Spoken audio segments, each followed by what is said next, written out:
Hello বন্ধুরা, কেমন আছো তোমরা? দুবাই থেকে গল্পে আজ অনেক দিন বাদে একটা ভ্লগ করছি। এখন বাজে সকাল 5:37। আমি আর আমার কর্তা ভাবলাম অনেক দিন বাড়িতে বসে আছি, আজকে একটু বেরোই। এটা তো ইউজুয়াল সিচুয়েশন না, এটা একটা ওয়ার লাইক সিচুয়েশন। তাই রাস্তাঘাট একেবারেই ফাঁকা, একদম কোভিড টাইমের কথা মনে করিয়ে দিচ্ছিল। Last Saturday the world woke up to the shocking news.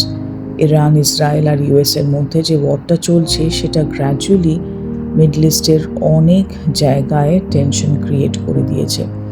তাই দুবাই যে সারা দিন গম গম করতো, the city that never sleeps, মনে হচ্ছিল একদম যেন ডেজার্টেড প্লেস, কেউ যেন খালি করে দিয়েছে পুরো শহরটাকে। প্রথম 2-4 দিন তো খুবই আমরা টেনশনে ছিলাম, সারাক্ষণ শুধু মিসাইল আর ড্রোনের ইন্টারসেপশনের ওই আওয়াজ, বিকট আওয়াজ।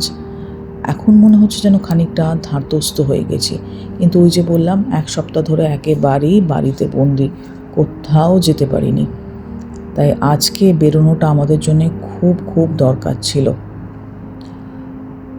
তো আনফর্চুনেটলি এই দুবাইতেও সামহাও আননেসেসারিলি ভাবে এই ওয়ারের মধ্যে ড্র্যাগ হয়ে গেছে, এই সিচুয়েশনের মধ্যে। আজকে নিয়ে 8 দিন হয়ে গেল সিন্স দ্য সিচুয়েশন স্টার্টেড। এই কিছুদিন আমাদের জন্য মেন্টালি কোয়াইট হেভি ছিল। First of all huge kudos to the UA leadership. আমরা ভীষণ ভীষণ ট্রাস্ট করি এখানকার লিডারশিপকে, আর এখানকার লিডারশিপও আমাদের কনফিডেন্স দেওয়ার জন্যে বারবার পাবলিক অ্যাপিয়ারেন্স করেছে, এটা বোঝানোর জন্যে যে আমরা সেফ আছি। ওরা যেভাবে সিচুয়েশনটা ম্যানেজ করছে বা করেছে, it really deserves appreciation. Safety measures, monitoring, announcements সব কিছুই ভেরি এফিশিয়েন্টলি হ্যান্ডেল করা হচ্ছে। সেফটির জন্য স্কুল, কলেজ, ইউনিভার্সিটি সব টেম্পোরারিলি ক্লোজ করে দিয়েছিল ওরা ফার্স্ট ফিউ ডেজ। স্কুল তো বন্ধই ছিল, স্কুল, কলেজ, ইউনিভার্সিটি, বাট অনেকেই ওয়ার্ক ফ্রম হোম করেছে ফার্স্ট 3 days যারা অফিসে কাজ করে। তারপরে আস্তে আস্তে অফিস রিওপেন হয়েছে, আমার কর্তা অফিস যেতে শুরু করেছে। But obviously everyone is still very very alert.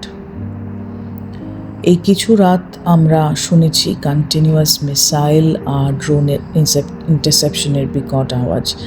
এমন হয়েছে যে আমরা ওপরের ঘরে বসে আছি, আমরা সবাই হুড়মুড়িয়ে নিচে ড্রয়িং রুমে চলে গেছি। আমি, আমার কর্তা, ছোটো মেয়ে একসাথে আমরা 3 জনে একই বেডের মধ্যে শুয়েছি।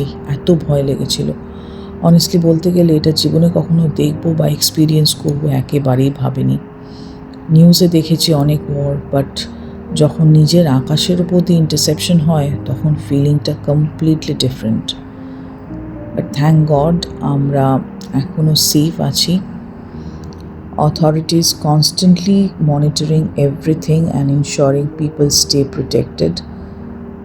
Last weekটা তো as I said already যে আমরা বাড়িতে সবাই বন্দির মতোই ছিলাম। তাই আজ সকালে কাইট বিচ চলে গিয়েছিলাম। ফ্রেশ হাওয়া, ওপেন স্কাই, সমুদ্রের হাওয়া, একটু ফ্রেশ এয়ার নিয়ে এলাম। অনেক মানুষজনই ওখানে রয়েছে, অনেক মানুষজনই ওখানে জগিং করছে, ওয়াক করছে, আর সমুদ্রের হাওয়া যেন একটা আলাদাই ফ্রেশনেস। মনটা অনেকটা হালকা লাগলো। Sometimes we forget how healing nature can be. সত্যি কথা বলতে এই সিচুয়েশন আমাদের রিমাইন্ড করে পিসের ভ্যালু কত বেশি। আমাদের সবার জীবনে আমার একটা ছোট্ট প্রেয়ার আছে, may this war end very soon, যেন আর কোনো ইনোসেন্ট মানুষের জীবন নষ্ট না হয়। Let us all pray for peace, stability and safety for everyone, and let Dubai shine as it has shone before. Thank you everyone. Stay safe, stay hopeful and keep us in your prayers. দেখা হবে পরের ব্লগে।